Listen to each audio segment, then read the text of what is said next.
هاد السيدة اللي كتشوفوا معايا الأصدقاء في هاد الفيديو تعرضات لأكبر صدمة في حياتها من بعد ما قررت أن اللي كتملكو تبيع الذهب وشدات هذاك الذهب كامل ومشات عند هاد البائع ديال المجوهرات، وكما شفتو جاب داتو وعطاتو له باش يبدا يفحص فيه ويقول لها شحال يقدر يسوى هاد الثمن أو هاد الذهب اللي معاها.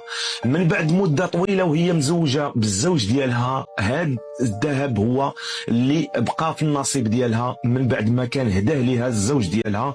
شدات هاد الذهب وكانت عندها شي اغراض اللي هي ضروريه خلاتها انها ما يكونش عندها شي حل اخر من غير انها تهز هاد الكميه ديال الذهب وتديها عند هاد البائع ديال المجوهرات.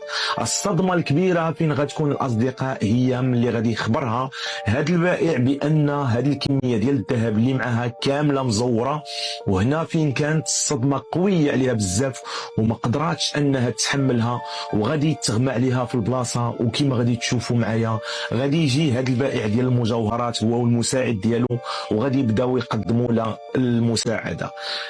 صراحه اللي صادم في هذا الفيديو هو ان العشره اللي كانت بينها وبين الزوج ديالها، يعني هذا الزوج هذا كان ناوي الغدر من الاول. مني كان يعني كيشري لها هذا الذهب كان كيجيبوا لها مزور، وهي يعني على النيه ديالها حيت هو الزوج ديالها ما يمكنش انها تشك فيه وتهز هذا الذهب وتمشي باش تفحصه.